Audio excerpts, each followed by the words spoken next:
Inaabangan ng publiko kung ano nga ba ang mangyayari sa isyu patungkol kay Sandro Mulak at sa dalawang GMA executives na sina Jojo Nones at Richard Cruz. Marami ang naawa ngayon sa pamilya ni Sandro Mulak dahil tila binabaliktad na nina Jojo at Richard ang sitwasyon matapos ngang ilantad ng dalawang GMA executives sa publiko na wala silang ginawang kasalanan kay Sandro. Sinabi din ng mga ito na tila may ibang pakay daw si Nino at ang anak nitong si Sandro sa kanila. Samantala matapos nga daw ang naging hearing sa Senado ay nagtataka si Nino kung bakit wala sa kanilang bahay ang anak na si Sandro. Hinala nga ni Nino na dinukot ang kanyang anak dahil nadatnan niyang magulo ang bahay nila lalo na daw sa kwarto kung saan namamalagi si Sandro. Ayon kay Nino inaalam pa daw ng mga pulis kung sino ang dumukot sa kanyang anak pero hinala nito na may kinalaman daw sina Jojo at Richard sa biglaang pagkawala ng kanyang panganay na anak. Narito ang mga ibinulgar na lihim ni Nino Mulak bago pa daw mangyari ang hindi niya inaasahan. Ako, tao lang ako. Diyos nga marunong magpatawad. Kaya ko kayong patawarin. Pero kailangan pagbayaran niyo yung ginawa niyo. I'm doing this just to kasi nainsulto talaga ako nung sinabi nilang sa media na si Sandro yung una nag-text eh. That's why I'm doing this for my son. And for all the others na dumaan sa ganitong sitwasyon na walang kakayahang lumaban. This was the first text. At 3:59 a.m. Hi Sandro, saw you kanina. Didn't get to say hi. Nakauwi ka na? That was from That is 3:59 a.m.? Yes po. What day? And then, sumagot si Sa anong araw yun? Ay, 20 po yung August? July. 20 po yung gala. So this is 21 ng madaling araw. Opo. Okay. Sir Jojo, sorry po. Di po kita nakita kanina. Naka-check-in po kami right now dito sa Marriott, sir. Sino nag-text yan? Po? Sino nag-text yan? Jojo. Hindi. Yung text si Jojo, saw you kanina.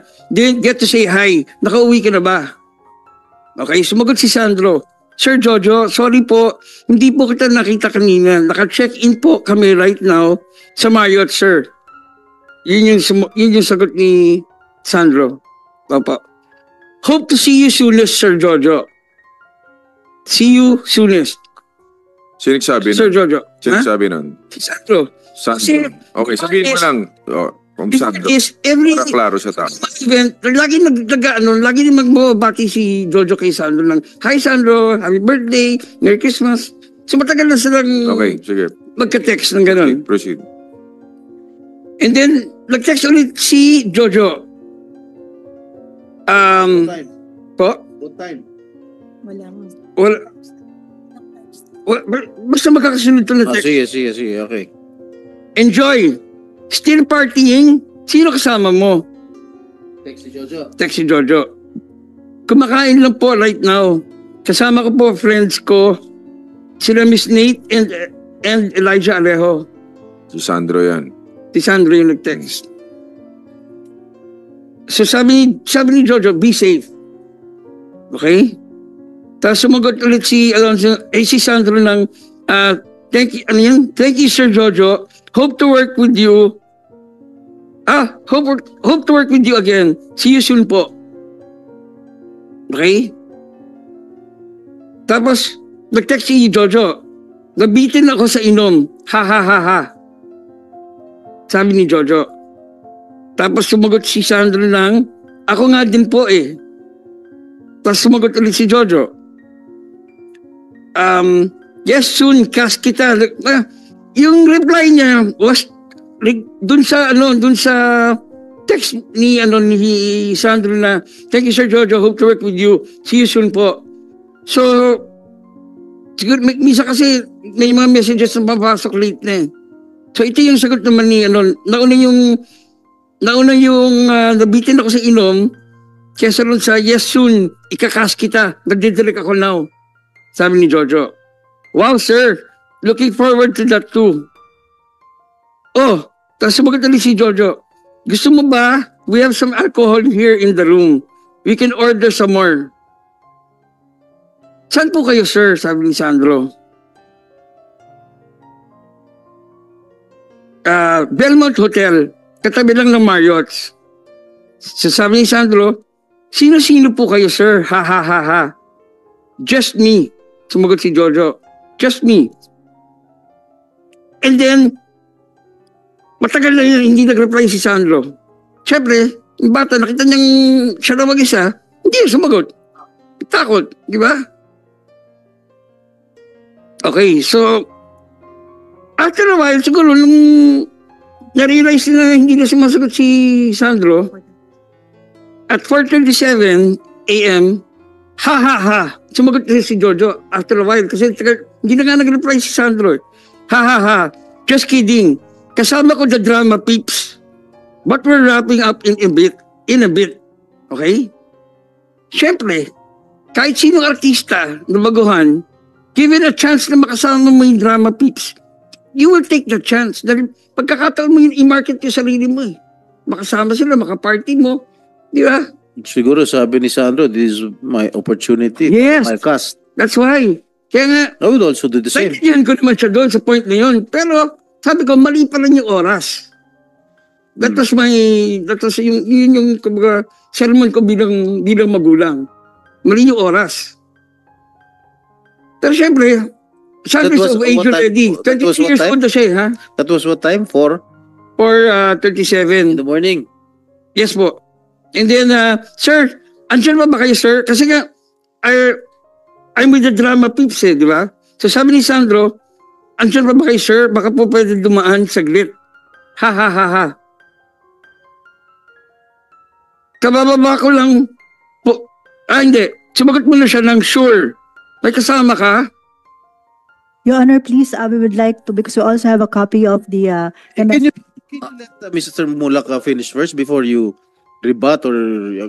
We submit to that, Your Honor, Mr. Chair. Sure. May kasama ka? No po, ako lang. Kabababa ko lang po sa room ng friends ko. Ox. Sabi ni Jojo. And then, no po. May kasama ka? No po, ako lang. Ox, Belmont Hotel, 700B. Okay po, akit po ako. Just proves na sila yung una nag-text. Sila, di ba? But they admitted na kayo una nag-text, diba? Yes, Your Honor, there was no denial that it was my client who first texted, Your Honor. There was no denial with respect to that, Your Honor. The only matter that my client was denying was, Your Honor, was with regard to the invitation. That is our allegation, Your Honor. Bakit yung pinalabas sa media na si Sandro yung una nag-text? Your Honor, we have no... wala po kami pinapalabas po sa media na si Sandro ang unang nag-text, Your Honor. There was no like that. We just mentioned that there was a message like that, Your Honor. But you did not mention the prior conversation, the prior text before you Yes. you came out with that text. Yes, Your Honor, because it The was an media. answer to a question by a media person. Hindi, pinalalabas nyo kasi, base ron sa text na yun, na pinalalabas ninyo, na sige, pupunta muna ako dyan saglit. Dumaan saglit. Okay. Ayan, yan ang pinalalabas nyo sa media eh. So you were making it appear that it was Sandro who first texted Jojo. It was not our intention, Your Honor. We just mentioned it Ang hirap kasi, as an existence. There's an existent text, Your Honor. ang hirap kasi, you did not mention, paulit-ulit na lang ako kanina, you did not mention the previous text. That's why Sandro prompted to text you like that, to text him like that. Nadadaan ako dyan because Sandro, nung nag-text si Jojo na sinabi, I am with the drama peeps. So, komportable si Sandro na pumunta doon dahil may maraming tao. Oh. Kasi nung sinabi ni Jojo doon sa text na ako lang, hindi nag-reply si Sandro eh. It took a while for him to reply because Jojo texted again, no, joke lang. I am with the drama peeps. That's why he was convinced and he went to the room of ano. That's why he texted that text na sige, dadaan lang ako saglit. Ganun lang yun.